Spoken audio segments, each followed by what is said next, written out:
Et ben bonjour à toutes et à tous et bienvenue dans cette nouvelle vidéo du Pince Crâne. Et enfin je réponds à l'appel que j'avais lancé il y a quelques semaines maintenant, où je vous proposais de me présenter vos decks et voilà, j'allais piocher dedans et j'allais les analyser. Mais finalement, je vais pas les analyser seul. Cette fois-ci, je suis avec le Monarque. Salut le Monarque, ça va ? Ça va et toi, Nox ?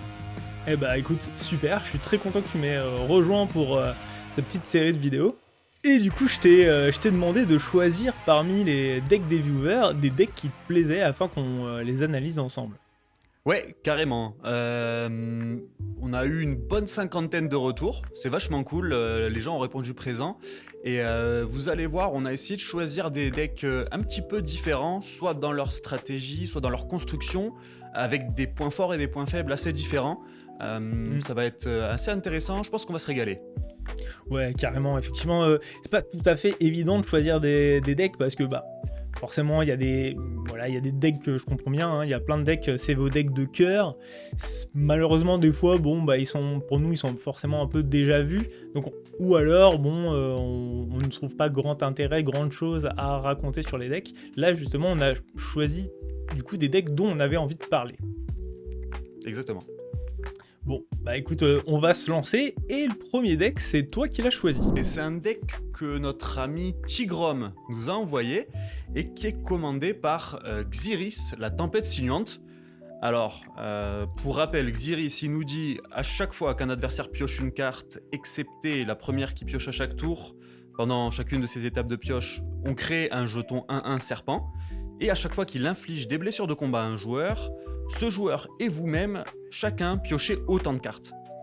Donc Tigrom nous a un peu parlé de son deck. Il nous dit la stratégie c'est d'inonder tout le monde de cartes pendant que mon board se remplit de jetons et de créatures en exploitant le touche-terre. Il nous parle du sort Équation résonante, qui est une de ces cartes qui peut clôturer la partie s'il cible son commandant. En fait, avec l'équation, tu choisis une créature que tu contrôles, et à chaque autre créature que tu contrôles, chaque autre créature que tu contrôles devient une copie de la créature choisie, excepté que la créature n'est pas légendaire. Donc en fait, il peut faire 10, 15 copies de son commandant s'il a du board, quoi. Et il nous dit aussi, avec l'extension Bloom Burrow, il envisage quelques modifications à ce deck. J'imagine que c'est pour exploiter la dynamique peut-être de cadeaux. Tu sais, Bloom Burrow, tu peux conclure des pactes plus facilement, les gifts, faire piocher, donner des jetons et jouer un petit peu politique. Et je pense que c'est une bonne idée, d'ailleurs, cette petite idée politique, parce que Xiris, ça peut être un commando un peu effrayant, dans le sens où tu as plusieurs solutions de le build, et un des moyens de le construire, c'est en gros de faire piocher tout le monde et de punir les gens quand ils piochent. Un tel pioche une carte, il se prend des PV en contrepartie, le blesser à distance. Il y a des moyens méchants de construire Xiris, et Tigrom il a pas forcément cherché à faire ça. Son deck, pour le coup, cherche à faire beaucoup de choses. C'est un deck qui veut essayer de faire meuler les autres, les faire piocher. Il a aussi ses synergies touche-terre, dont il nous parlait. Il veut aussi faire beaucoup de tokens pour inonder le board. Il veut aussi jouer des gros tons. En fait, je vais commencer par peut-être un reproche que je pourrais cibler à la manière dont il a construit le deck. C'est que, au final, son deck veut faire beaucoup de choses en même temps. Je vois. Personnellement, l'idée c'est pas de défoncer sa liste, hein, c'est vraiment d'essayer d'exposer la manière dont on voit les choses. Et personnellement, quand moi je construis, je me dis toujours, si je dois présenter ma stratégie, il faut que ça tienne en quelques lignes, en quelques mots. Et là, en fait, avec ces idées de faire du board, des tokens, faire du landfall, faire des gros tons, faire un peu de politique aussi, j'ai l'impression que sa stratégie est vachement diluée, en fait. Et ma crainte, c'est que... en tout cas, moi, c'est une de mes plus grandes craintes quand je joue en commandeur. C'est, je me réunis avec mes potes, je m'assois pour une partie d'1 heure, et mon deck ne sort pas. Et je pense que si tu commences à vouloir t'éparpiller un petit peu dans plein de stratégies différentes, t'augmentes Les chances que ça arrive. les chances que ça a, c'est ça, de faire une sortie un peu molle ou une sortie qui ne fonctionne pas. Je pense que son deck, s'il fait une bonne sortie, il roule. Par contre, il y a beaucoup il y a trop de synergie diluée. Il y a aussi pas mal de créatures ou de cartes qui n'offrent pas grand-chose à ce que recherche à faire Tigrom, en fait. D'accord, ouais, je comprends bien. Effectivement, je trouve qu'il y a beaucoup de landfall. Je sais pas trop quoi en penser, parce que a priori, le commandant va pas forcément dans cette direction-là, ok. Pourquoi pas, tu peux prendre le parti de faire du landfall, mais derrière, je vois rien dans le deck non plus. Enfin, en tout cas, j'ai pas l'impression de voir de choses dans le deck qui vont aussi dans le sens du landfall. Je dis une bêtise ? Il y a quelques moyens de faire un petit peu de landfall. Je pense qu'il y a au moins une quinzaine de petites créatures qui font, mais 15, ça reste pas beaucoup. Et à côté de ça, effectivement, tu as aussi les fameux sorts qui font piocher un petit peu tout le monde. Tu as, par exemple, il y a une Akroma dans le deck. Alors, peut-être que c'est sa carte préférée, ça m'étonnerait pas, parce qu'elle représente plein de choses sympas dans l'univers de Magic. Mais Akroma, concrètement, elle ne t'apporte pas grand-chose dans ta stratégie si tu joues un Xyris. Donc, tu vois, moi, mon conseil par rapport à ce deck, si on pouvait aider Tigrom, ce serait, essaye de trouver quelle est ta synergie principale, comment est-ce que tu veux gagner, et essaye de mettre toutes les chances de ton côté là-dessus pour gagner en synergie, gagner en stabilité, en fait. Je m'étais noté quelques petites idées pour pourquoi pas essayer de l'améliorer, mais typiquement des créatures. Alors, il y a un problème avec l'Enfall, ça peut être le budget. Les meilleures cartes touche terre sont des cartes qui coûtent très cher. Les fetch notamment. Pardon ? Les fetch notamment. Voilà, les fetch évidemment, mais parlons-en des fetch. Je pense que tu peux tout à fait te permettre, si tu as un petit budget. Alors, il me semble que les immensités terramorphes sont déjà dans le deck, mais tu peux tout à fait jouer les fetch de Capenna. Tu peux en rentrer 3 ou 4. Tu peux jouer le nouveau fetch de MH3, qui est une commune qui peut tout à fait rentrer dans le deck. Les Bounce Land, je sais pas ce que t'en penses, mais quand t'as un petit budget et que tu joues touche terre, les Bounce, je trouve ça vraiment cool. Carrément, les slow fetch aussi. Toute la gamme de slow fetch. Toute la gamme de slow fetch. Et en termes de payoff, peut-être taper par exemple sur du Filat, tu sais, la créature de Zendikar qui arrive en jeu en faisant X jetons, X étant ton nombre de basiques. Et à chaque fois que tu landfall, tu mets 4 marqueurs sur un jeton. C'est cool. Ouais, carrément. Tu peux taper dans le Géopède Tunnelier. C'est aussi une créature. Quand tu landfall, tout le monde prend 1. Voilà, c'est des petits moyens de pourquoi pas tuer à distance. Ensuite, tu as les classiques Air Sage, Restauration Antique, pour essayer de faire de multiples terrains par tour. Et puis, un truc que je me disais, si ton deck pioche beaucoup, tu as le Rampeur Psychotique qui te permet de mettre 1 à toute la table à chaque fois que tu pioches. Ça peut être cool. Ou encore, t'as une carte politique qui est vachement cool qui s'appelle le Dakra Mystique. C'est une carte que tu engages, tu payes un bleu, elle coûte un mana, tu payes un bleu, tout le monde révèle son top deck et tu choisis, soit tu mets la carte au cimetière, soit tout le monde pioche une carte. Et c'est cool, c'est qu'avec Xyris, étant donné que ainsi tout le monde pioche une carte, et tu peux déclencher son effet un petit peu plus facilement. Ouais, carrément. Alors, ce qui marche bien avec un deck, à la fois où tu cherches à faire du landfall et à la fois où tu pioches beaucoup, c'est pouvoir jouer 2 terrains par tour. Alors, malheureusement, les meilleures cartes qui font ça coûtent relativement beaucoup, un peu d'euros quand même. Cependant, il y en a quelques-unes qui, me semblent, sont un peu plus budget. Je pense, par exemple, au dinosaure, il me semble qu'il est de Ixalan, qui te permet de jouer un terrain supplémentaire par tour. Ouais. Il y a une carte de Manoir Markov qui permet aussi de faire ça, qui est sortie plus ou moins récemment, donc je suppose qu'elle est accessible. Et typiquement, si tu pioches beaucoup, t'as forcément un petit peu de land en main.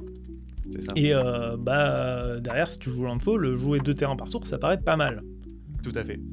Qu'est-ce que je pourrais rajouter, moi, personnellement? Alors, je vois qu'il y a 38 landes, je trouve ça relativement correct. Après, voilà, bon, il a une curve qui est ce qu'elle est, elle n'est pas optimisée, mais elle est correcte. J'ai peur qu'il n'y ait pas. Il me manque peut-être un peu de sort de rampe, notamment si tu veux faire du landfall. On a Ramping Growth, Kodama Reach, Circus Route. Alors là, pour le coup, ça m'embête peut-être un peu plus, parce que du coup, c'est un sort qui coûte 4 mana, ton commandant il coûte 5, donc ça marche pas forcément incroyablement bien, sauf si peut-être tu as des gates très spécifiques à aller chercher. Non, Ouais, c'est voilà, ça. je vois typiquement qu'ils jouent certaines gates, ce qu'on appelle les mauvaises gates, c'est qui arrivent, ils tapent et qui font rien. Voilà, bon, je pense que en termes de communes de terrain, les communes de MH3 dont tu as parlé, elles sont interchangeables avec ça. Il y a quelques, dans les cailloux à 3 et à commande sphère, c'est intéressant, mais avec une optique landfall, on va peut-être chercher à ramper dans du terrain. Quitte à payer 3, je pense qu'un cultivate, ça mange pas de pain. Ouais, carrément. C'est une très bonne solution budget. Ouais. Voilà, mais le conseil de fond reste quand même recentrer ses stratégies. C'est ça. Et c'est vraiment cool que tu aies parlé des 38 terrains, qui est un nombre respectable. Mais justement, s'ils cherchent à pousser sur ce landfall, je pense qu'on sera d'accord qu'il peut facilement dépasser les 40. Oui. Moi, si je dois donner un chiffre de référence, moi, quand je fais du landfall, c'est 42. Je trouve que ça marche vraiment bien. Ça peut paraître beaucoup quand on n'a pas l'habitude de jouer 42 landes dans un deck, mais à partir du moment où tu as une synergie landfall entre les fetch et ce besoin de jouer au moins 2 terrains par tour, franchement, c'est plus que raisonnable, 42. Tout à fait d'accord avec toi. 42 pour un deck landfall, c'est très raisonnable. Et du coup, ça rentre toujours bien avec cette idée de pouvoir poser peut-être 2 landes par tour. Je viens de me rendre compte qu'en plus, il joue Druid class, donc il va complètement dans ce sens-là. Donc voilà. Donc je suis tout à fait d'accord avec toi. Ok. Et je pense qu'on peut passer à la suivante. On va passer à la suivante dans les mêmes couleurs, toujours en Témur. Moi, je vais vous présenter Yasova. C'est un deck que j'aime bien, que j'ai eu l'occasion de jouer il y a longtemps. Et moi aussi, je pense avoir des trucs à dire. Alors, pour le coup, je pense pas que le deck... je pense pas que le deck il se trompe dans ses stratégies, ou en tout cas, il part pas trop dans toutes les directions. Un petit peu, mais pas tant que ça. Moi, ce que je voulais... En fait, je trouve qu'il y a des bonnes idées. Ouais, carrément. Mais que, ça picore un petit peu partout. Typiquement, la sensation que j'ai eue quand j'ai regardé le deck, c'est que j'ai eu l'impression de voir, la première page de EDH Rec. C'est-à-dire que, en fait, t'as une page où, les gens, ils ont mis un peu ça, malgré que je vois le squelette commun. Commun. Avant de surligner cet aspect-là, moi, il y a 2 trucs qui m'ont un peu choqué dans la liste. C'est le nombre de moteurs de sacrifice qu'il y a. Alors, si j'inclus les sorceries dans le lot, donc typiquement, on peut voir qu'il y a Tud, par exemple. Ouais. Donc le sorcerie pour 1 mana qui dit tu sacrifies une bête et tu mets des dommages à une cible. Si on compte ça, j'en ai dénombré en tout 20. Et je trouve que c'est beaucoup, notamment où, en fait, globalement, quand tu vas poser, on va dire, un altar de Demacia, de Demacia, of Dementia, ou un Ashnod altar, en fait, tu vas pas vouloir t'amuser à en mettre encore et encore et encore. Notamment que le premier, il fait meuler, si je dis pas de bêtises. C'est ça. Il n'y a pas vraiment d'intérêt à meuler dans ce pack, donc on va cimetière, vraiment s'en servir comme... On va... D'ailleurs, techniquement, je peux même en rajouter un, parce que j'avais pas compté l'Unvendal Tracker, qui peut sacrifier en quelque sorte la créature dont tu as pris le contrôle avec le fight, ce qui est une bonne idée là pour le coup. J'aime un peu plus ce genre de choses, parce que ça ne sert pas que à sacrifier, finalement, ça sert aussi à faire de la gestion. Donc on a quelque chose qui se mutualise, plus une carte qui coûte pas très cher en mana, donc c'est plutôt intéressant. Mais voilà, je trouve que ça fait beaucoup. Pour moi, 21, c'est absolument pas nécessaire. Et dans ces 21 moteurs de sacrifice, il y a à boire et à manger. Donc on va avoir des choses comme Growthing Pod ou Prank Picker Vanifar, donc qui sont des pods. Pareil, c'est un effet que je trouve très intéressant. Alors c'est pas tout à fait hyper facile à emboîter, parce que souvent la créature dont tu vas vouloir prendre le contrôle avec Yasova, donc pour rappel, Yasova, au début de votre combat pendant votre tour, vous pouvez payer 3 et prendre le contrôle d'une créature qui a une force inférieure ou égale à Yasova. Elle gagne la célérité, bref. Et en fait, du coup, la créature dont on va vouloir prendre le contrôle et certainement sacrifier derrière, ça va être certainement celle qui va nous mettre le plus en danger.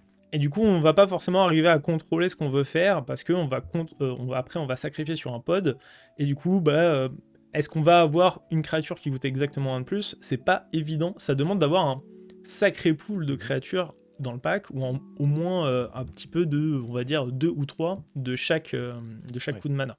Donc pour avoir ce côté toolbox, ça demande, comment dire, un effort de build qui est assez consistant. Notamment que dans le lot, il y a Eldritch Evolution, donc bon, celui-ci est peut-être un peu plus permissif, malgré qu'il faut payer 3. Et on va avoir Néoforme, pareil, lui, c'est un de plus, ni plus ni moins, quoi. Donc voilà, je trouve que c'est pas une mauvaise idée du tout. Par contre, ça te demande d'être beaucoup plus exigeant sur ton building et de resserrer sur le côté toolbox pour être sûr de trouver quelque chose qui va être pertinent dans la partie et pas juste un peu entre guillemets useless, quoi. Moi je ferais déjà le tri dans ce lot de sacoutelettes. Je prendrais ceux qui pour moi ont le plus d'intérêt, tout simplement. Et alors il y a autre chose, il y a aussi, il joue en plus des moteurs de sacrifice, des choses qui font blinker. Donc Cabinet du Conjurateur, Ghostly Flicker, alors Temur Sabertooth, j'ai du mal à comprendre l'intérêt de la carte dans le pack. Si tu l'as, ça me tente. Et Yatasa V2. Donc ici, l'intérêt, c'est de blinker la carte dont on a pris le contrôle pour en garder le contrôle. Alors, c'est intéressant. Cela dit, pour moi, ça a le même intérêt que les sacoutelettes sur le papier. C'est-à-dire que tu veux tirer un avantage, ne pas redonner la carte. Voilà. Je pense qu'il faut faire le tri de tout ça, prendre tout simplement les meilleurs. Et ou alors ceux qui font plusieurs choses à la fois.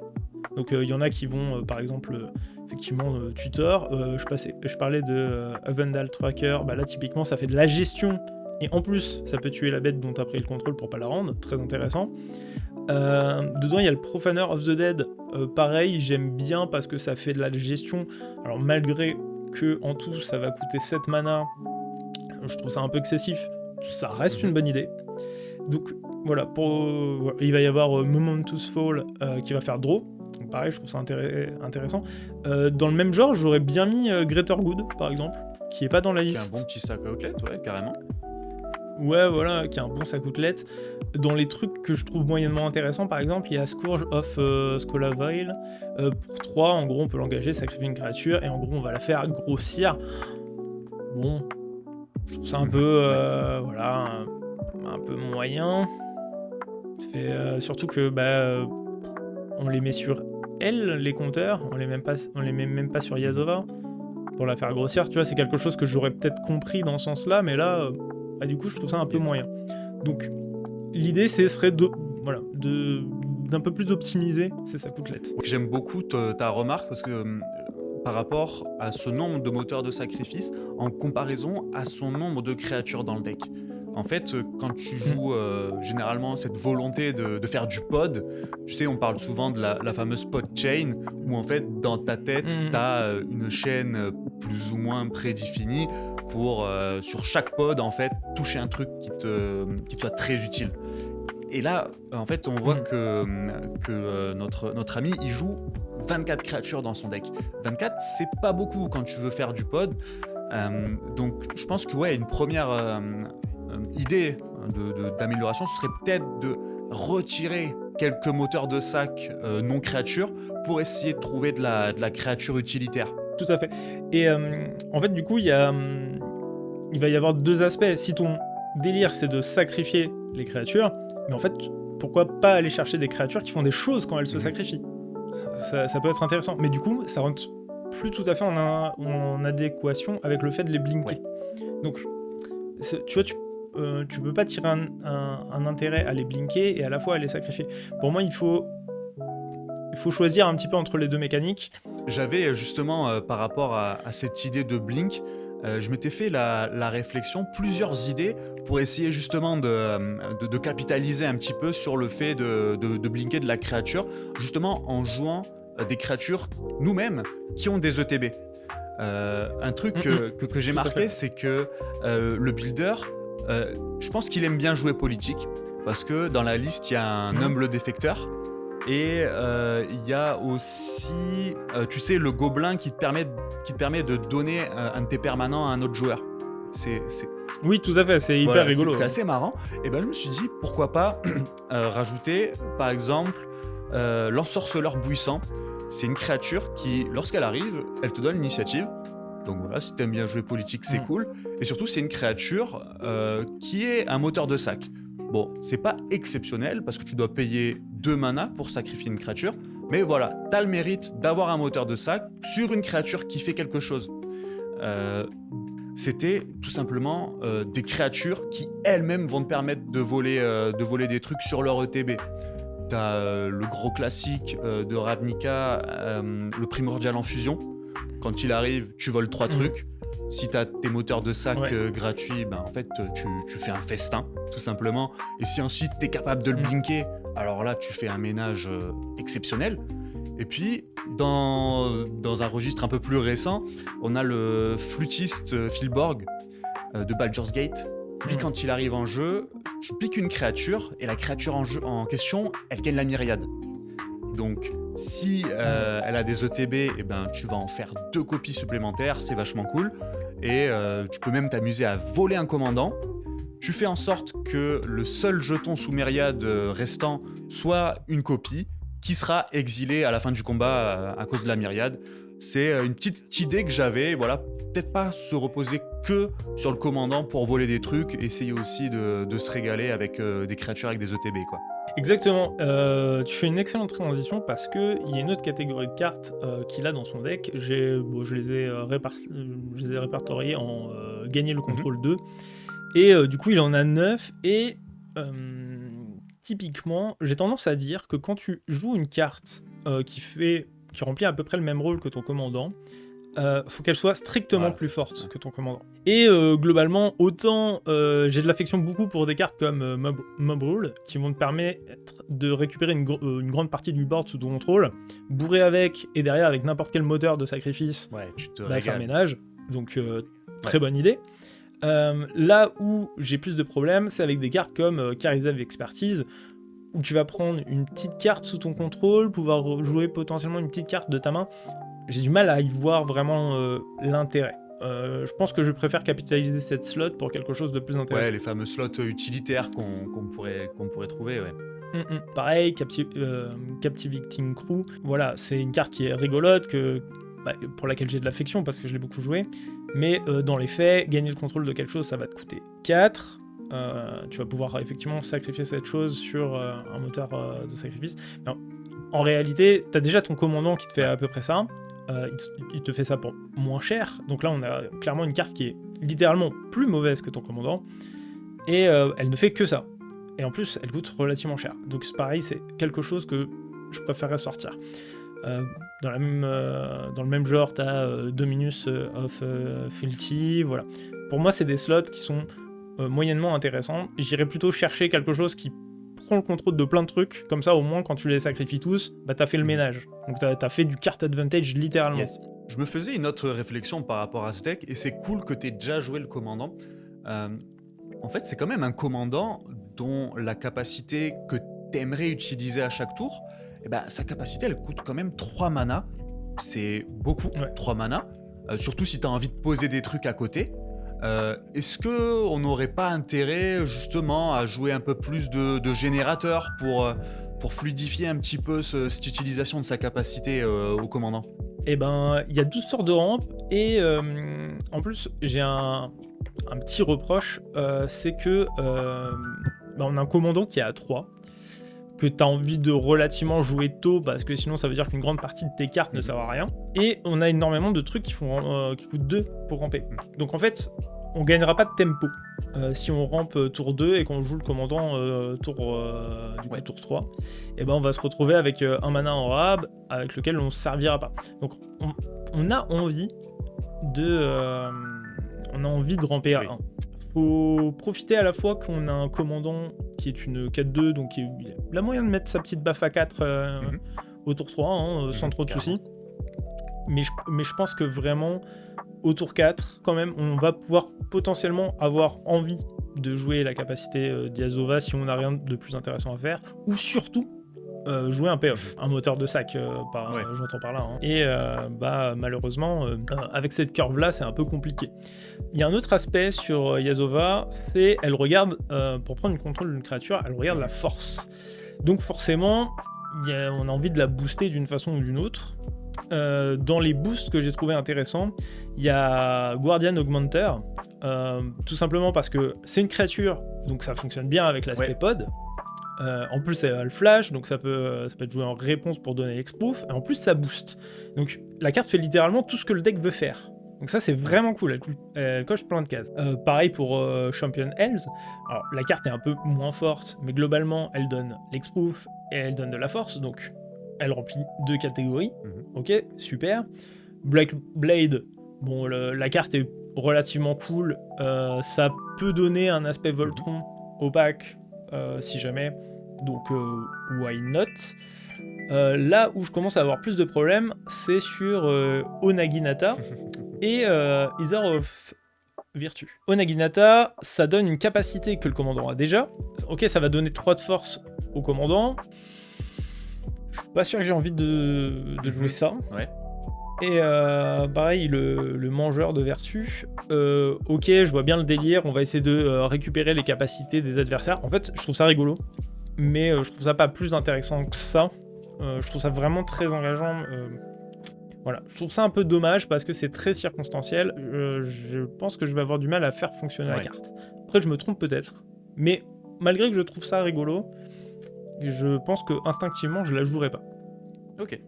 Voilà, je voulais recommander par contre quelques cartes.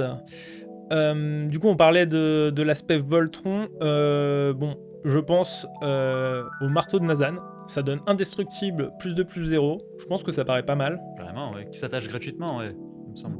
Alors, des cartes qui valent plus cher déjà. Épée de faim et de famine. C'est hyper intéressant parce que du coup, on va payer la capacité de maman. On va attaquer. Particulièrement à un endroit où maman va passer, on va détaper nos landes et en fait, le mana qu'on aura investi, on pourra en faire d'autres choses, voire même, pourquoi pas poser directement notre payoff de sacrifice dans le même genre. Ombre de l'ours, ça fonctionne à peu près pareil, ça augmente la force, ça donne une capacité de protection et ça ouvre du mana, pour le coup plus abordable. Et même pour les plus petits budgets, on va avoir Spider Ombra, ça va augmenter la force, donner Totem Armor. Pareil, ça rentre dans la lignée de ce qu'on veut. Quitte à enlever les effets Flight, par contre, on peut les garder, mais côté en MDFC. Je me l'étais noté avec Kazul Fury. Je me l'étais aussi avec la fureur de Kazul, ouais.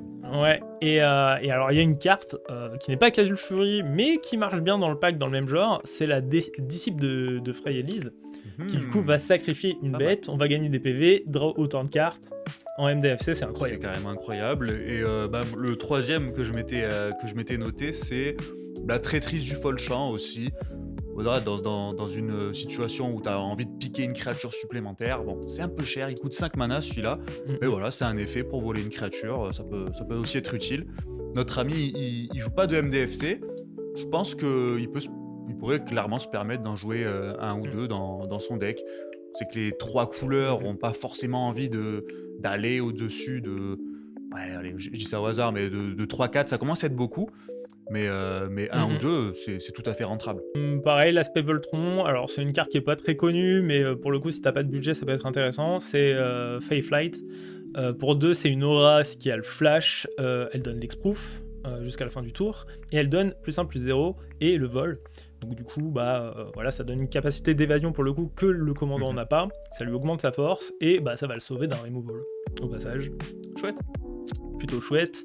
En payoff, je pensais à, du coup, j'en avais parlé un peu plus tôt, Greater Good.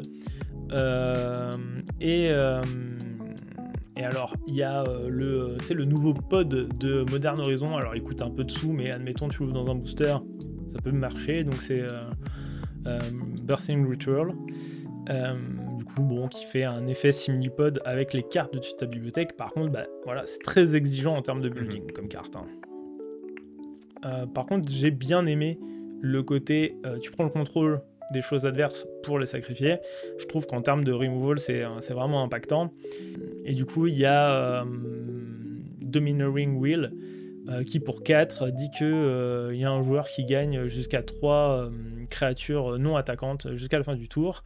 Non seulement tu peux bloquer avec, mais en plus, si tu as un petit moteur de sacrifice, ça peut être pas mal. Yes. Voilà, et un sac-outlet que j'aime bien, que je vois rarement jouer, qui vaut pas grand-chose, qui a en plus récemment été réédité, il me semble, c'est Spamming Pit. Ah oui, qui fait des jetons ensuite, c'est ça? Et oui, tout à fait, il fait des jetons.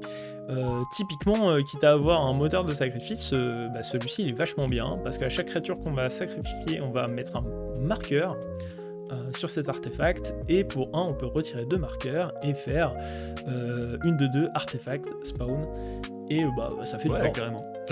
Moi, je vois, j'avais en tête le classique bombardement gobelin. C'est gratuit, ça ping des trucs. Tout à fait, ouais. Ensuite, c'est le genre de sac outlet que t'aimes bien jouer quand tu as beaucoup de tokens, peut-être, etc.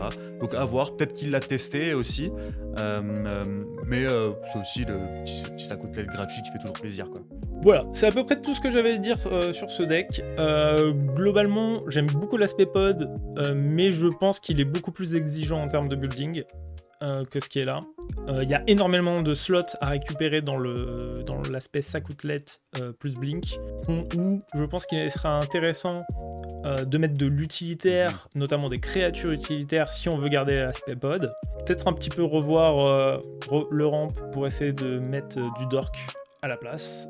Et on sera pas mal. Ouais, la liste est vachement cool. Je t'avoue, moi, quand je l'ai vu la première fois, je me suis dit, tu vois, ça, c'est le genre de deck que j'ai envie de jouer. Il est créatureux, il est un peu mid-range. Mais voilà, je pense qu'on a un peu identifié quelques axes de potentielle amélioration, histoire de le peaufiner encore un petit peu plus, ouais. Yes, carrément. Et je te propose d'enchaîner sur le prochain deck. Yes, on va enchaîner avec un deck proposé par Bulby, commandé par Azaison Modeleur de Sable. Alors, il dispose de la traversée des déserts, mais pour le coup, c'est la ligne la moins importante du commandant. Il nous dit surtout, vous pouvez jouer des terrains déserts depuis votre cimetière, et à chaque fois qu'un désert arrive sur le champ de bataille, sous votre contrôle, créez 2 jetons créatures 1-1, rouge, verte et blanche, sable et guerrier. Et on en parlera plus tard, mais le fait que les jetons soient des 3 couleurs, ça a sa petite importance. Donc, Bulby Yes. nous dit, voici mon deck de loin le plus travaillé et le plus abouti. Je peaufine la liste depuis maintenant presque un an en jouant quasi toutes les semaines à ma boutique. Le deck est une sorte de touche-terre token dirigé par Azaison, qui offre une approche originale du touche-terre. Il y a du Lotus Cobra, de la Azusa, etc. Mais qui tourne autour des déserts. Et donc, un des défis du fait de jouer des déserts, c'est que tu as des options un petit peu limitées. Tu as des terrains qui font de l'incolore. Donc ça, c'est pas forcément très agréable dans un 3 couleurs. Mais voilà, on a Croise Tonnerre, Modern Horizon 3 qui sont arrivés et qui ont donné quelques bangers. Notamment l'Incantateur des Dunes, qui est un banger absolu. Il transforme tous tes terrains en désert, littéralement, même ceux de ton deck. Donc c'est vraiment très très très fort. Et il nous dit, ce deck est le fruit d'une planification minutieuse et continuer d'évoluer avec chaque nouvelle extension. Et je t'avoue que cette planification minutieuse, je l'ai vraiment ressentie en voyant la liste. Tout à l'heure, je te disais, voilà, en voyant le deck précédent, j'avais envie de le jouer. Celui-là, j'aimerais trop que Bulby soit mon pote pour qu'on se fasse des parties et que je l'emprunte de temps en temps. Et je pense même que toi aussi, tu vas beaucoup l'apprécier. Parce que c'est pas un touche-terre classique, tu sais, qui fait terrain, value, et qui, après 9 ou 10 tours, va avoir tellement de ressources qu'il va t'écraser la gueule. Non, Azaison on est, en tout cas, ce build, il est limite sur une stratégie aggro. On a une curve très très basse, 2,5 de coût mana moyen, ce qui est vraiment très responsable, très très très bas. Et en fait, ce deck, il va surtout chercher à t'inonder 2 jetons pour attaquer avec. Donc Azezon crée 2 jetons à chaque landfall d'un désert, générer une armée assez immense. Et ben Bulbi, il a décidé de blinder son deck de moyens de jouer plusieurs terrains par tour. Et ce qui est très intéressant, c'est que tous ces petits jetons, il va les booster avec, il y a du Jetmir, hein, ça on est sur du classique, ça paraît assez évident de jouer ce genre de Wincon en Aya. Mais ce qu'il y a d'assez cool, c'est qu'il joue aussi le cycle des nobles féales. C'est des créatures très colorées qui nous disent que par exemple, toutes les créatures blanches et rouges gagnent +1/+1. Donc en fait, sur ces jetons, ça équivaut à un +2/+2. Toutes les créatures vertes et rouges gagnent +1/+1, enfin pour chaque couleur en fait. Du coup, les jetons deviennent assez rapidement énormes avec son deck. Donc pour passer sur des phases d'attaque agressives, c'est très cool. Et en plus, il a même pensé imagine, s'il y a des bloqueurs en face, comment je fais ? Il va piquer les adversaires à distance avec des secousses d'impact, appel de la meneuse de guerre, pur Phoros. Donc voilà, aussi bien au sol qu'à distance, le deck, je pense sur une grosse sortie, tour 6, t'es dans la sauce, quoi. Et c'est très agressif. Ouais, c'est très agressif et ça t'attaque de tous les côtés, quoi. Exactement, c'est ça qui est cool. Il a vraiment pensé à tout, quoi. Si je suis face à un autre deck jeton, je vais le piquer à distance, quoi. Il y a de l'évasion, il y a du double strike là avec Neyali qui donne double strike au jeton. Donc mine de rien, dès que ça commence à être 3-3 double strike en x6 ou en x8, ça commence à faire mal aux fesses. Ouais. Du coup, pour moi, ça a été difficile de trouver des axes d'amélioration parce que pour moi, il n'y en a vraiment pas beaucoup et peut-être qu'on va toucher sur du détail avec ce deck. Mais premièrement, je trouve qu'il y a clairement un truc à considérer. On est sur une petite courbe de mana. On est sur un deck qui veut jouer plusieurs terrains par tour, qui génère beaucoup de mana. Et j'ai compté, alors j'espère que je ne me suis pas trompé, mais j'ai compté une 12aine de sorts capables de faire piocher. Sur le papier, c'est pas mal, mais je pense qu'il y a un monde où tu as envie de taper les 13, 14, 15 moteurs de pioche, histoire de toujours avoir des sorts à jouer, toujours avoir des moyens de protection pour protéger ton board, parce qu'on va en parler après, mais le deck sera quand même vachement sensible à la gestion de masse, et toujours avoir cette assurance de jouer plusieurs terrains par tour, quoi, histoire de déclencher à Azezon un maximum de fois. Donc je pense peut-être un des points d'amélioration, essayer de caser peut-être 1 ou 2 sorts de pioche supplémentaires, même s'il y a déjà des très très chouettes moteurs dans le deck, c'est pas un souci. Ouais. Mais peut-être qu'on veut en glisser 1 ou 2 de plus. Franchement, je te rejoins. C'est je trouve la liste très lourde. Les axes d'amélioration, on est sur du pinaillage, c'est-à-dire presque de l'appréciation, c'est-à-dire moi à la place de ça, j'aime bien cette carte-là à la place. Donc c'est vraiment du pinaillage, quoi. Par contre, je pense qu'il y a un point faible. Entre guillemets, sur le papier, c'est la quantité de gestion. Quand on regarde les sorts d'interaction, alors déjà il y en a très peu. Je pense que dans la tête de Bulbi, il s'est dit ce deck va être tellement agressif que je vais pas avoir besoin de faire de gestion et je vais juste flinguer des joueurs. Ça fait écho à notre podcast d'ailleurs où on se disait, dans un deck très agressif, est-ce que tu as envie de faire de l'interaction ou est-ce que tu veux pencher vers le fameux player removal, parce que tu flingues un joueur, tu n'as plus à t'en soucier sur le papier. Mais il n'y a pas beaucoup de gestion et surtout il y a de la gestion très ciblée. Tu vas avoir des sorts sous clochère, etc. Bon, c'est du classique, mais il n'y a aucune gestion de masse. Évidemment, vous allez me dire, tu veux pas jouer de la gestion de masse, sinon tu vas péter tes propres trucs. On veut surtout pas jouer des board wipe style colère de dieu dans ce deck, parce que sinon on perd le board, et on veut surtout pas perdre le board. Par contre, je pense qu'il y a peut-être des moyens de trouver une solution unilatérale pour faire du ménage sur le champ de bataille. Moi, il y a une carte que j'apprécie de plus en plus, c'est Vent d'Abandon. Je sais pas ce que t'en penses de cette carte, mais je trouve qu'elle rentrerait bien dans ce deck. C'est un rituel qui coûte 2, qui dit exiler une créature ciblée, et son contrôleur la remplace par un terrain basique. Par contre, tu peux la surcharger pour 6, et dans ce cas-là, ça exile toutes les créatures adverses. Toutes les créatures seront remplacées par un basique, mais la manière, je pense, la plus opti de jouer ce sort, c'est le surcharger, et le joueur qui a généré trop de terrain, eh ben, vu qu'il est open, tu le sors. Et le deck a le potentiel pour sortir des joueurs très très facilement. Donc je pense que trouver des moyens, tu vois, unilatéraux de faire du ménage pour ce deck, je pense que ce serait pertinent, premièrement. Ouais. Et ensuite, il y a un autre... je ne dirais pas que c'est un point faible, mais je parlais tout à l'heure de la protection. Le point faible identifié, clair, net et précis du deck, c'est si tu te prends une brasse. Hein, ça, je pense qu'on sera d'accord là-dessus. Quand tu as un jeu token, tu te prends une colère, tu es dans la sauce parce que tu peux pas les réanimer. Hein. Voilà, lui, il joue 0 sort, il me semble, qui joue avec le cimetière pour ses créatures, ce qui est compréhensible. Hein. Mais voilà, tu te prends une brasse, tu es dans la sauce, et peut-être qu'il gagnerait à augmenter ce nombre de protections. Ouais, non, j'appuie tout à fait ce que tu viens de dire. Typiquement, est-ce qu'on remplacerait pas un Tamiyo's Safe Speaking par, pour un mana de plus en blanc, la nouvelle héroïque intervention? Alors peut-être qu'il l'a commandé, et peut-être qu'il l'a ouvert, et peut-être qu'il va la jouer. Hein. Typiquement, je pense que c'est encore une...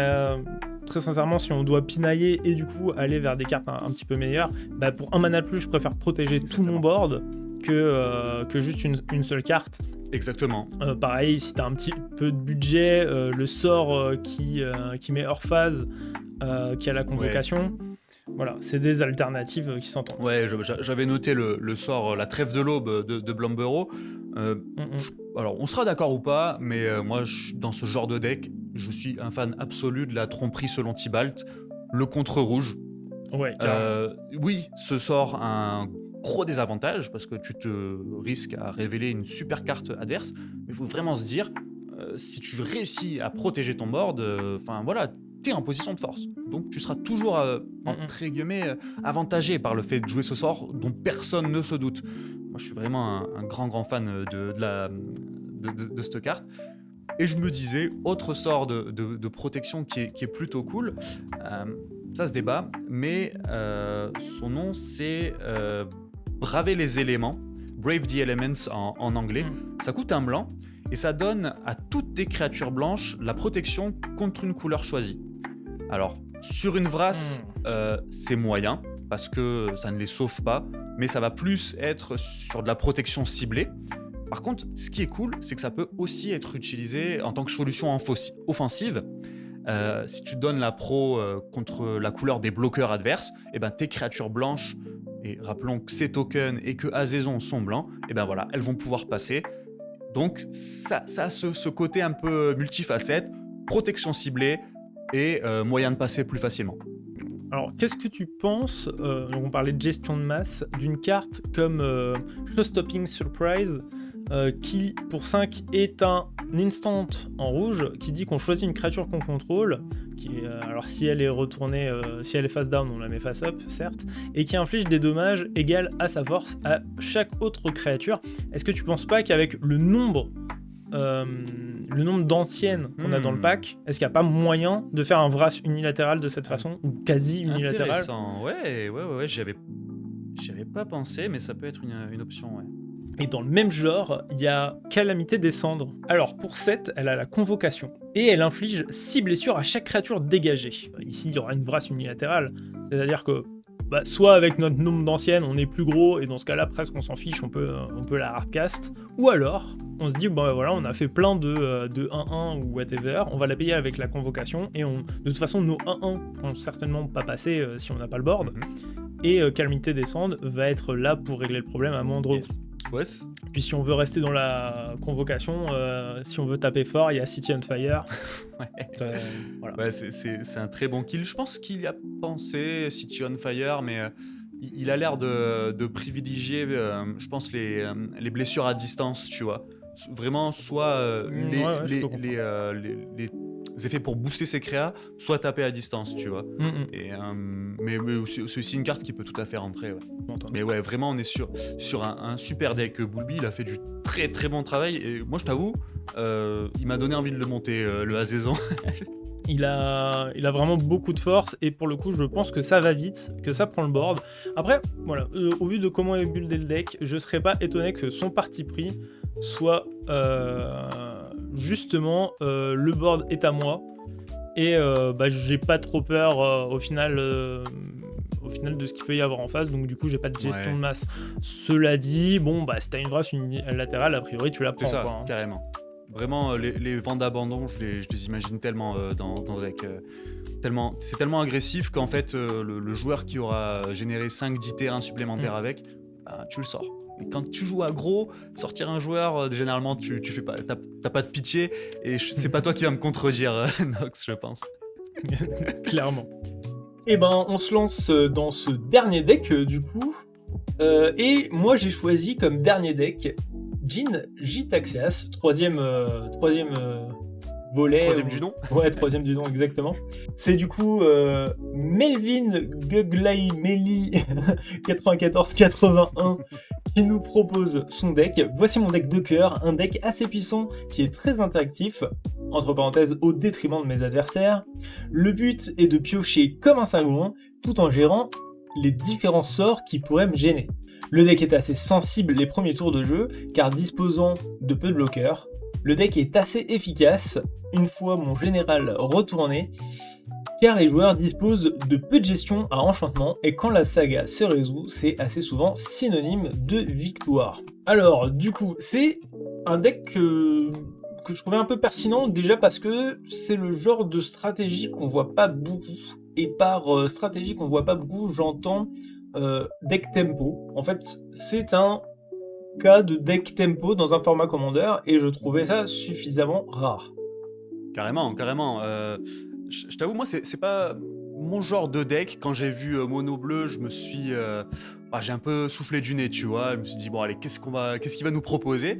Et tu vas en parler aussi, mais le deck a pas mal d'originalité dans sa construction. On est limite, en fait, sur un deck tempo contrôle, mais avec une certaine volonté d'être fair, en fait. Ouais, clairement.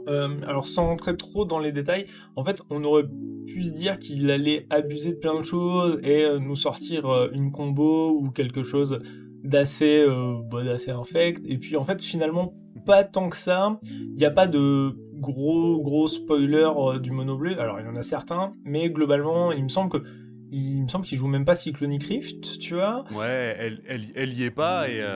Tu vois, on Ouais, aurait oui, pu y a s'attendre pas à ces ouais. cartes-là. Bon, en préambule, je vais quand même prendre le temps de lire le commandant parce que déjà je le connais mal et en plus il est assez verbeux. Il y a du texte, ouais. Jin Jitaxias pour 5, dont 2 bleus, c'est une 5-5 avec la parade 2. Et il dit qu'à chaque fois que vous lancez un sort non-créature avec une valeur de mana supérieure ou égale à 3, piochez une carte. Pour 4 mana, dont un bleu, on exile Jin Jitaxias, puis on va le renvoyer sur le champ de bataille transformé sous le contrôle de son propriétaire. On ne peut activer cette capacité que au moment où on peut lancer un rituel, et seulement si on a au moins cette carte en main. De l'autre côté, c'est une saga au moins tout aussi verbeuse, qui nous dit en chapitre 1, piochez un nombre de cartes égal au nombre de cartes dans votre main. Il n'y a pas de limite au nombre de cartes dans votre main tant que vous contrôlez la grande synthèse. Chapitre 2, renvoyez toutes les créatures non fériciennes dans les mains de leur propriétaire. Et chapitre 3, vous pouvez lancer n'importe quel nombre de sorts depuis votre main sans payer leur coût de mana. Exilez la grande synthèse, puis renvoyez-la sur le champ de bataille. Donc voilà, c'est un deck mono bleu. Il a du coup la volonté de jouer principalement des cartes, des sorts non créatures avec un coût de mana de 3 ou plus. Le commandant font énormément piocher. Il a une capacité de protection, donc c'est pas plus mal quand on commande en coup de 5. Hein. Et de l'autre côté, le chapitre 1 va nous dire en gros on pioche, le chapitre 2 c'est de la gestion de masse, donc c'est plutôt intéressant. Notamment pour temporiser, et chapitre 3, globalement on espère que c'est ça qui va nous donner la victoire, quoi. Tout à fait, en fait on peut aussi comprendre la non-intégration d'une faille cyclonique par le chapitre 2 finalement. Il doit aussi se dire que en cleanant le board, à la deuxième étape, déjà en termes d'agression il va pouvoir se protéger correctement, et pas non plus besoin de... Tu vois, ça fait un peu overkill peut-être de vouloir rajouter la faille cyclonique, c'est peut-être ça aussi qui s'est dit dans sa construction, quoi. Alors par contre là où je trouve ça intéressant, c'est que comme tu disais, Cyclonic Rift est pas forcément pertinente, mais c'est peut-être parce que en termes de tempo de game, Cyclonic Rift ça va être forcément un peu plus tard vu que ça va nous coûter 7 en overload. Ici, avec Spectral Déluge, il y a moyen de la jouer plus tôt dans la partie, et peut-être dans un moment de la partie où le deck brille pas. Ouais. Grosso modo, il y a un autre truc qui m'a étonné dans la liste, parce que moi, quand je lis le commandant, j'ai très très envie de jouer des tours supplémentaires. Et je vois qu'il n'y en a pas. Et du coup, ça consolide cette idée que le deck, malgré qu'ils sont plutôt forts, il a l'air plutôt fair aussi. Par contre, il y a un autre truc, pour le coup, qui me choque beaucoup plus. C'est le nombre de landes. On est à 36 landes. Je trouve que c'est très peu. Notamment quand tu as un commandant à 5. Et vis-à-vis du ramp, je trouve qu'on n'est pas bien mieux loti, dans la mesure où si on enlève les réducteurs de coûts, à proprement parler, on est à 1, 2, 3, 4, 5, 6. On est à 6... Il y a 6 ou 7 cailloux. Ouais, 6 ou 7 cailloux. Il y a 6... Et bon, alors, on n'est pas sur de la véritable rampe, mais High Tide, marée haute, tu sais, oui, effectivement. fait office de générateur de mana, mais généralement, c'est un sort que tu n'utilises pas pour ramper, c'est un sort que tu utilises pour gagner la partie, quoi, généralement High Tide. Ouais, c'est un peu du mana burst, effectivement. Ouais, voilà. Non, c'est vrai que je m'étais pas trop fait la réflexion, mais je suis d'accord avec toi. Au-delà des 5 manas du commandant, le deck manque de rampe, je sais pas, mais un ou deux terrains ferait pas de mal, malgré la capacité du deck à sûrement à piocher correctement, mais typiquement, t'as pas énormément de cantrip, par exemple. Moi, je dis souvent que si tu joues beaucoup de cantrip, tu peux indirectement te permettre de jouer moins de land. Bon, alors là, pour le coup, le deck s'en fout un peu de jouer des cantrips, hein, c'est pas l'objectif. Mais tu vois, le deck, sur le papier, aurait peut-être plus de raisons de rajouter un ou deux terrains. Je te rejoins là-dessus. Ouais, et pourquoi pas, du coup, des MDFC bleus. Il y en a des plutôt bonnes en ce moment, en plus. Et pour le coup, elles coûtent au moins 3 manas. C'est vrai, t'as un MDMC, alors j'ai pas le nom tout de suite, mais pour 3 manas, tu peux regarder ton top 6 et y choisir un instant ou sorcerie que tu rajoutes dans ta main. Voilà, c'est le genre de petit truc qui te donne un peu de grain à moudre si t'as rien à jouer ou si tu veux creuser ton deck, par exemple. Ouais, tout à fait, tu as tout à fait raison, j'étais passé à côté. Alors, moi j'ai réparti un petit peu tous les comptes dans une catégorie protection, il en joue 12.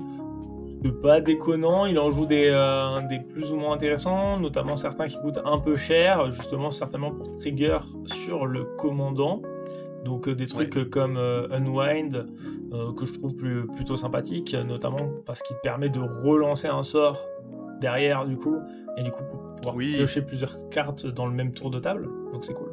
Complètement, tu as celui-là, et j'étais entre guillemets étonné qu'il joue pas celui qui coûte 4 et qui te détape 4 landes. Parce que ça c'est le genre aussi de sorts qui peuvent faire très mal, encore une fois sous High Tide. Tout ce qui va détaper tes landes quand tu arrives à associer ce genre de truc à High Tide, ça peut être vraiment dévastateur. Après c'est peut-être un peu plus compliqué à faire emboîter quand il s'agit d'un contre. Genre la synergie est peut-être un peu plus dure, là où avec Fanatic Search, qui est aussi dans le deck, c'est vraiment très cool. Search, c'est fluide, là c'est vraiment fluide. Alors il y a un truc qui est intéressant dans le pack, c'est que j'ai noté qu'il y avait 7 cartes qui permettent de proliférer. Alors elles peuvent être sous forme de instant, créature ou sorcerie. Ouais. Donc c'est pareil, c'est plutôt intéressant pour avoir joué un petit peu ces prétors double face. Mhm. Ça crée quelque chose à la table, genre il y a vraiment une appréhension où il y a un effet waouh en fait, qui est pas Ouais. forcément légitime, mais pour le coup ça a tendance à être des créatures, voire des commandants, que t'as plutôt envie de gérer parce que tu sais que ça bloque un peu le deck aussi adverse. Je pense Mhm. notamment à Alvar qui joue Elesh Norn. En fait, il veut la retourner et en fait, c'est très très prévisible. Donc du coup, Ouais. ça a tendance à prendre la foudre. Donc c'est pour ça que je suis plutôt d'accord avec le fait de jouer pas mal de comptes parce que le Ward 2 ne suffit pas dans les faits. Et je comprends l'envie de proliférer. Je suis pas tout à fait sûr que ça soit la meilleure idée du siècle. En fait, j'en sais rien. Je n'ai pas vraiment d'idée sur la question. Mais je comprends l'intérêt de dire, bon ben voilà, j'ai payé 4, ma saga, ma créature va se retourner, devenir la saga, et j'aimerais au moins accéder au removal de masse assez rapidement, de façon à commencer vraiment à créer un écart avec les autres joueurs assez important, Voilà, et surtout, carrément. même si je me fais gérer, si je suis au chapitre 2, c'est pas bien grave parce que j'ai gagné suffisamment de tempo pour pouvoir relancer potentiellement la machine. C'est ça, ouais, la value est suffisamment énorme pour que effectivement, ton commandant, tu vas devoir le relancer pour 7. Mais en théorie, autour de la table, eux aussi auront perdu beaucoup de temps. Donc en fait, l'un dans l'autre, tout le monde s'y retrouve, quoi. Je note à travers... alors j'ai mis ça dans une catégorie ramp, mais je pense à Baral, Octigene et le Thunderlap Drake, qui sont en fait des réducteurs de coups pour les sorceries, les instants. Donc c'est des cartes qui veulent Storm finalement. Donc il y a Saphir Médaillon en plus. Donc du coup il y a 4 cartes qui font ce genre de choses. Ouais. Donc je sais pas s'il y a vraiment une dynamique Storm. Il n'en a pas parlé dans sa description. Je pense que le deck peut dégueuler des cartes. Cela dit, je vois rien qui kill au Storm. Par contre en termes de kill, ce qui est vraiment très rigolo, c'est en fait il tue au self-meul avec Maniaque de Laboratoire, Tassa Oracle ou le Jace A4. C'est ça. Il a ces conditions de victoire là, et il y en a une autre qui est un peu secondaire et que j'aime beaucoup. Ça va être le rampeur psychotique dont on parlait tout à l'heure d'ailleurs. Étant donné que le deck a un très bon potentiel de pioche, en tout cas via des gros sorts généralement, il se dit je vais pouvoir facilement coller 5, 10, 15 à quelqu'un sur un tour avec le rampeur. 5, 10, 15, je pense minimum. Sur un tour, il peut faire beaucoup plus mal, à mon avis. Le rampeur psychotique, ce qui est intéressant, c'est que là, quand tu pioches beaucoup, c'est la façon très impressionnante de tuer les adversaires, mais tu peux aussi être plus insidieux. Et en fait, piocher une carte supplémentaire de temps en temps, ou un petit peu à la manière d'aristocrate, et en fait, grappiller un petit peu les PV tranquillement, laisser la partie un peu se dérouler, te faire une main en béton, et bam, je pioche 10-15 cartes, et là je tue. C'est ça.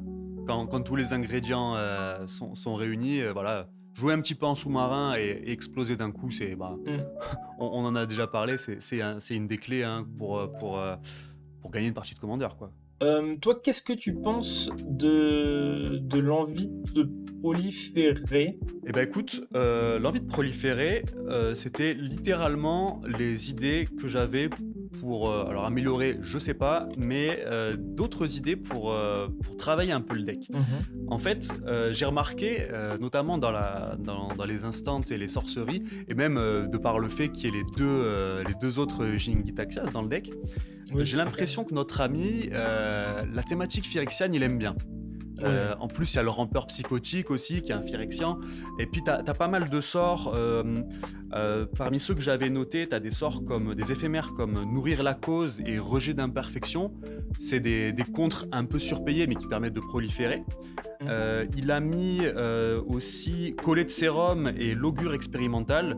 Donc pareil, des éphémères qui coûtent 2 mana, qui te permettent entre autres de proliférer.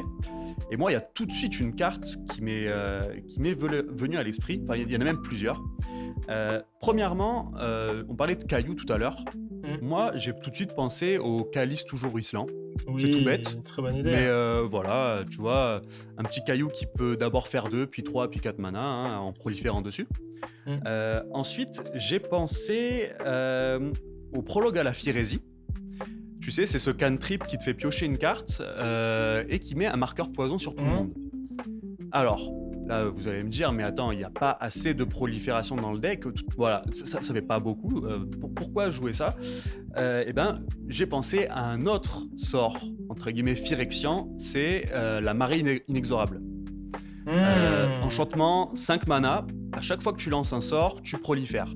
Alors, premièrement, il y aurait cette condition de victoire un peu subalterne avec le prologue à la Firésie, parce qu'à partir du moment où il y a un marqueur poison sur quelqu'un, si cet enchantement est en jeu, il y a vraiment un monde où il y a peut-être un monde où tu tues la table sur le champ, surtout que le dernier chapitre de Jin Gitaxias te fait faire des sorts gratuits, hein, c'est ça. Et en plus, ce qui est vachement cool, c'est que si Jin est retourné, à chaque sort que tu lances, bah, tu avances d'un chapitre, et donc il y a un scénario où tu retournes Jin plusieurs fois pendant le tour. Et ça peut être vachement violent, je pense. Carrément, c'est hyper rigolo d'envisager la chose comme ça. Dans exactement le même genre de carte que ce que tu évoques, en tout cas Calice toujours ruisselant, ça m'a fait penser à ça. Je pensais au Staff of Completion. Du coup, bah, c'est un caillou à 3 qui fait plein de choses, notamment piocher, notamment proliférer, ramper. Bon, bah, pour 5, on peut l'untap, ok. Mais je trouve qu'il rentrait vachement bien dans le deck, déjà dans la curve.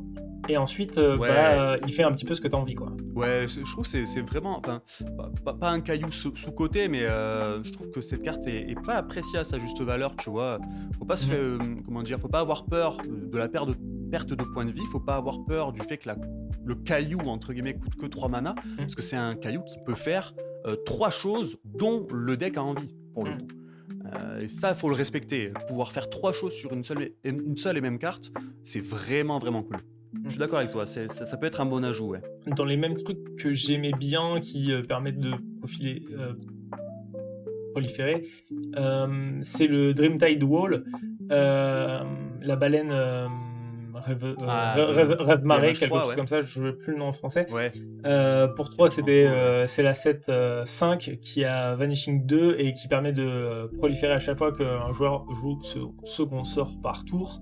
Je trouve qu'elle rentre vachement bien dans cette dynamique, voire même elle a un petit peu le même rôle que pourrait avoir l'enchantement qui prolifère, tu vois. C'est-à-dire qu'il y a vraiment ce côté-là, en fait, en un tour de table, tu peux compléter quelque chose, quoi.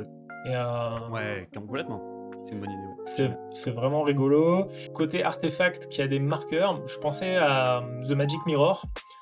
C'est un artefact légendaire de Eldraine qui coûte 6 plus 3 bleus et qui coûte un incolore de moins pour chaque éphémère ou rituel dans ton cimetière. Il dit que tu as plus de maximum de cartes dans ta main et qu'au début de ton entretien, tu mets un compteur dessus et tu pioches une carte pour chaque compteur qu'il a dessus.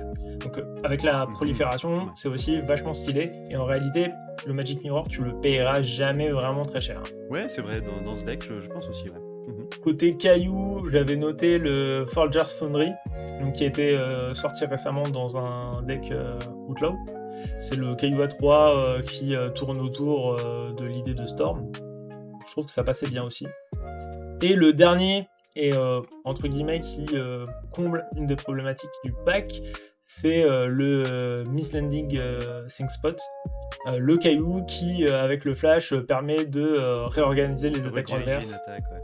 Et du coup, bah là, tu tempo et tu rampes, quoi. Ouais, c'est une drôle de carte qui est assez marrante. Et pareil, les cailloux à 3, il faudra pas avoir peur de les jouer dans ce deck, parce qu'ils synergisent aussi avec le commandant qui aime bien quand tu joues un sort à 3.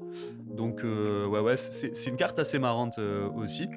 Et d'ailleurs, en parlant de, tu vois, là, c'est un caillou qui peut rediriger une attaque pour se défendre, ce qui peut être intelligent parce que le deck joue très peu de créatures, joue pas de producteur de jetons aussi pour se protéger, ce qui est compréhensible, hein, il est absolument pas obligé de le faire.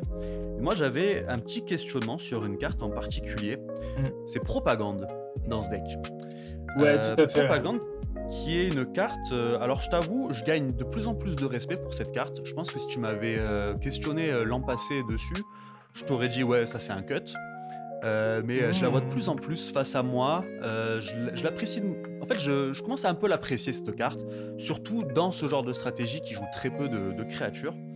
Mais en fait, je me dis quand même, si son plan de jeu se passe bien, le chapitre 2 de sa saga, il va quand même y arriver assez régulièrement. Est-ce que la propagande, du coup, a vraiment un intérêt dans ce pack, quoi? Je sais pas, c'est difficile à vraiment savoir. Je pense que tu vois, c'est typiquement les questions, on va avoir les réponses en jouant, et en fait, on va se rendre compte qu'il manque quelque chose. Je pense que Propagande est une carte qui fait gagner en fait du temps. Pour moi, c'est un deck tempo value. Et en fait, Propagande va t'acheter 1, 2, 3, peut-être même jusqu'à 4 tours. Et assez pour que tu déballes ton jeu. Tu vois, dans mes trucs à considérer, j'avais mis Talrand, parce que je me disais, voilà, ça fait du board, ça complète un peu une des problématiques, mais en fait, ça marche pas du tout avec le deuxième chapitre de la saga. Sinon, à côté, dans les autres cartes un peu rigolotes que j'avais noté Asfortold, qui est un enchantement qui était édité à la base dans Amonkhet, et qui nous disait qu'on mettait des marqueurs dessus. Et ça typiquement, s'il exploite un peu cette dynamique de prolifération qu'on plus ou moins conseillé, Asfortold, ça va super bien rentrer pour le coup dans son deck. Ça peut devenir ridicule même. Ouais, et puis ça coûte 3. Hein. Et ça coûte 3. Voilà. Sinon, toujours pour gagner, dans cette idée de gagner un peu de temps, je réfléchissais à quel sort de mass removal on pourrait s'intéresser. Et du coup, j'ai pensé à désynchronisation, qui est du coup un instant pour 4, qui dit qu'on renvoie tous les permanents non historiques dans la main de leur propriétaire. Et non seulement ton commandant est historique, mais ta saga l'est aussi, donc c'est pas trop mal. Même ton ramp, ça va plutôt être des cailloux, donc généralement ils vont être historiques aussi, donc ça peut passer. Ok, ouais, beaucoup de encore plus de temporisation, quoi. À voir si ça fait pas un peu doublon avec le second chapitre de la saga, du coup. Si je pense, alors tu vois, c'est les genres de decks un peu difficiles à appréhender parce qu'on se rend pas compte à quel point il peut, de manière stable, réussir à le retourner, puis ensuite réussir à arriver à ce fameux deuxième chapitre. Parce que c'est vrai que là, depuis tout à l'heure, moi je dis ouais, mais il va y arriver et tout. C'est quand même un challenge, tu vois, créature à 5 mana, puis ensuite il faut le retourner, puis ensuite il faut y arriver. Je pense que si lui il sent que de temps en temps ça va un peu trop vite, voilà, surtout pas hésiter à rajouter encore plus de gestion de masse, complètement. Ouais, je sais pas. En tout cas, ce qui me fait dire ça, c'est que le bounce de la grande synthèse, c'était que ça affecte que les créatures. Je me disais, ok, mais finalement, est-ce que t'as pas envie de gérer les enchantements, les artefacts? Voilà, c'est des idées un peu en l'air. Je pense que le créateur du deck saura mieux y répondre que nous. Il y a une carte dont je voulais discuter avec toi. C'est une carte qui est curieuse, et aussi très intéressante. C'est Hunters the Infinite. Qu'est-ce que tu penses de cette carte dans ce pack? Ça coûte 12 mana, ouais, c'est beaucoup. Je pense qu'il y a quand même beaucoup de risques que la carte soit une carte morte dans ta main pendant un paquet de temps. Certes, il y a un... Je pense que, tu vois, comme ça tout de suite, je me dis, ça c'est le genre de carte qu'il aura envie de cast grâce au 3e chapitre de l'enchantement, pour le caster gratos. Mais quand même, faut peut-être pas mettre tous ses œufs dans le même panier, et en fait la carte n'est, je pense, vraiment utile que dans ce cas précis, tu vois. Alors effectivement, t'as le scénario où tour 8, enfin tour 8 même pas, peut-être même tour 9, tour 10, tu as accès aux 12 mana, tu joues ça, ok, maintenant t'es la cible de tout le monde, et si tu te trouves pas un moyen de gagner tout de suite, tu risques d'avoir beaucoup de soucis, quoi. Alors attention, il y a aussi des scénarios où tu as ton rampeur psychotique, tu gagnes tout de suite sur le champ. Tu as un scénario où tu as forcément ton oracle de Tassa, et avec un peu de mana, si tu as le mana restant, hop, tu l'enchaînes tout de suite. C'est une carte qui a beaucoup de si en fait, je pense. Effectivement, je pense que la raison principale qu'elle est dans le deck, c'est que c'est entre guillemets une combo avec Jinji Taxian chapitre 3. En gros, voilà, tu castes ça sur Enter the Infinite et t'as win, finalement. Oui, tu win, effectivement.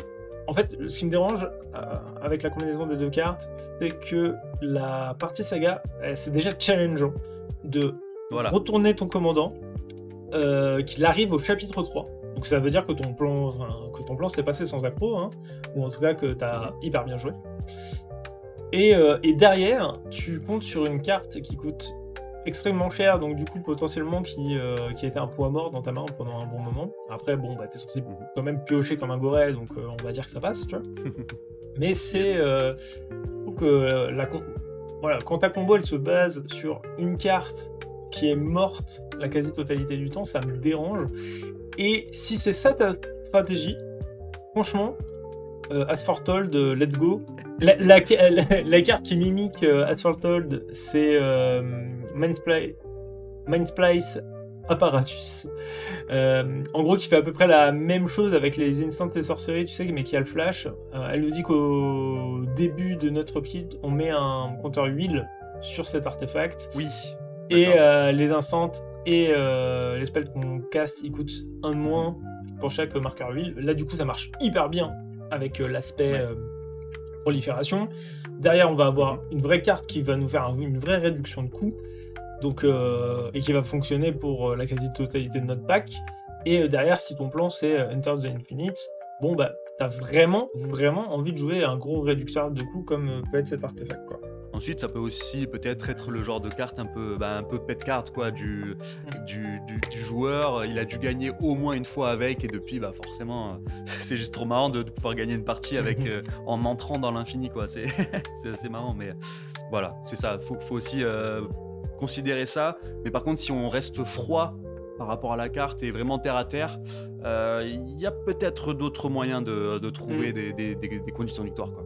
Plus j'y réfléchis, et plus je me demande s'il n'y a pas une possibilité de faire de donner un plan de jeu mana boom au deck. Ce que j'appelle mana boom, c'est dans son nom, c'est explosion de mana, quoi, avec des cartes type l'anti-extraplanaire ou Kajetsun. Tu sais, qui te permet de dire que en gros tes terrains basiques, là pour le coup ça va être des îles, vont faire 2 fois leur mana. 2 mana, ouais. Et donc du coup, avec ça, non seulement tu te donnes la capacité de reposer ton général si tu les fais gérer ou quelque chose comme ça, tu peux repartir avec beaucoup de mana. Et de la même façon, tu peux aller vers des cartes qui ont un coût type Enter the Infinite. Ouais, ça peut être une idée. Tout à l'heure, on parlait de la puissance que peut avoir Marée Haute, High Tide. Ces artefacts-là, c'est des simili High Tide, hein, quand tu y penses. Bien sûr, ouais. Sauf qu'ils ont le mérite d'être effectifs tous les tours. Donc, alors, ils sont un peu plus facilement ciblables, hein. La lentille extraplanaire, si tu te la fais flinguer, tu l'as vraiment bien dans l'os. Mais en fait, il a un deck qui va adorer vomir sa main sur un tour, quoi. Et ces cartes-là dont tu parles rentrent dans cet objectif-là. Faut pas oublier aussi que Gitaxias coûte 5 et que Sakapa coûte 4. Et voilà, si tu, par exemple, si une fois retourné, tu as envie de continuer à essayer de le retourner entre guillemets en boucle, il faut payer 4 à chaque fois. Donc il faut du mana pour faire ça. Donc l'option, comment dirais-je, rajouter soit de la production de mana, soit de la réduction de coût, elle est pertinente, je pense, surtout qu'un truc dont on n'a pas parlé, la curve du deck est quand même un peu haute. Là, je viens de le voir, coût moyen 3,30, on est sur un deck qui commence à être un peu lourd, tu vois. Donc, bon, pas aidé par le fait qu'il y a un sort à 10 et un autre sort à 12, hein, évidemment. Mais voilà, c'est une idée peut-être pour fluidifier un petit peu ce deck à première vue, entre guillemets, lourdeau. Ça pourrait carrément le fluidifier, dans le sens où ça peut servir en attaque comme en défense. Et oui, le fameux mana ouvert, il faut l'avoir, il faut l'avoir. Je suis très content d'avoir fait cette première vidéo avec toi, le monarque. T'as passé un bon moment avec moi? Bah oui, mec, comme toujours, c'était pas ça la question qu'il fallait me poser. Ça, c'est la réponse est évidente. non, mais non, mais c'était bien cool. Je pense qu'on a fait des bons choix par rapport au deck et ouais, j'ai bien aimé développer. Typiquement là, le deck dont on vient de parler, à première vue, il m'a fait souffler et en fait, tu vois, pareil, c'est un deck que je trouve quand même bien foutu, malgré le fait que on ait dit ouais, tu peux faire ci, tu peux faire ça. Je pense qu'on peut préciser qu'on dit quand même ça de manière humble, qu'on prétend pas avoir la vérité, qu'on n'a jamais joué contre ces decks, qu'on ne les a jamais utilisés, donc forcément, c'est un œil très très très extérieur. Bien sûr, bien Euh, sûr. mais c'est challengeant, tu vois, de partir sur ce genre d'exercice. Et puis, on découvre aussi de chouettes decks, dont le Jhin, là, que j'ai beaucoup aimé, avec sa petite thématique Phyrexian, avec ses wincon sortis de nulle part. Non, c'était un très bon moment avec toi, Nox. Ouais, c'était un super moment et tu fais bien de le dire. Alors, on parle d'analyse de deck. On n'a pas fait bac plus 5 au Commander. La prétention qu'on a, c'est notre expérience. Ça vaut ce que ça vaut. Cependant, moi, je suis très content de vous avoir présenté ce contenu. Il m'a beaucoup nourri. Moi, j'ai vraiment aimé regarder vos decks. Ça va continuer. Je vais continuer. Je vais certainement, désolé le monarque, mais je vais prendre certainement un autre invité à chaque fois, je pense. Oh. Parce que c'est un format que j'aime bien faire en convivialité. Et ben, sur ces bonnes paroles, je vous remercie d'avoir regardé cette vidéo. Je vous souhaite plein de bons top decks et pas trop de manades. C'était le Pince Crâne. Salut! Ciao, ciao. Et ben voilà. Magnifico.